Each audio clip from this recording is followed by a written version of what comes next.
ஒரு குழந்தை பிறந்திருக்கு, அந்த குழந்தை பிறந்த பொழுது ஒரு டான்ஸ் போட்டிருக்கான். எல்லாம் உண்டு.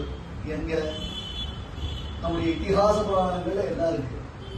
நம்முடைய பெரியோர்கள் அதை அனுஷ்டிக்கிறார். சுவாமி தேசிகன் அற்புதமானது ஒரு பிரமாணம் காண்பிக்கிறது. ஆஸ்போடயந்தி பிதரஹ பிரநிருத்யந்தி பிதாமஹா வைஷ்ணவோ நः குலே ஜாதஹ சனः சந்தாரயிஷ்யதி. அற்புதமான ஸ்லோகம். எல்லாரும் மனசுல வாங்கிக்கணும். ஒரு குழந்தை பிறந்தது அப்படின்னு கேள்விப்பட்ட உடனே 10 பாசனத்துல திருக்கோட்டியூர் பதிகத்துல பெரியாழ்வார் இதை வர்ணிக்கிறார். ஓடுவார், விழுவார், உகந்தாடிப்பார், நாடுவார் என்று வர்ணிக்கிறார். ஆஸ்போடயந்தி பிதரஹா. செலிபிரேஷன்ல கை தட்டுறது உண்டான நன்னா உண்டு. ஆஸ்போடயந்தி பிதரஹா. பித்ருக்கெல்லாம் கை தட்டி செலிபிரேட் பண்றோம்.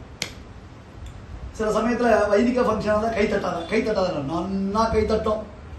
இப்படி கையை தட்டி தான் ரசிக்கணும். அது கோவிலா இருந்தாலும் கை தட்டலாம். அதுதான் சொல்ல போறேன். கோவிலா இருந்தா கை தட்டக்கூடாதுன்னு ஒரு பயமுறுத்தி வச்சிருக்காங்க. எல்லாத்தையும் ஏடாவிடமாக பயமுறுத்தி வச்சிருக்காங்க.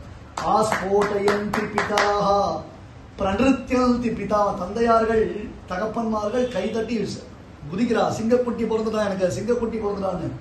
தாத்தாக்கள் டான்ஸ் ஆடுறா. தமிழ்ல ஒரு பழமொழி சொல்லுவா, பிள்ளை இல்லாத வீட்டுல கிழவன் துள்ளி விளையாடுறான்னு. பிள்ளை பிறந்ததை கேட்டு கிழவன் தான் துள்ளி விளையாடும். பிரநிருத்யந்தி, நிருத்யந்தி இல்ல, பிரநிருத்யந்தி பிதாமஹா. அவர்கள் குதிச்சு விளையாடுறான். என்ன விசேஷம்?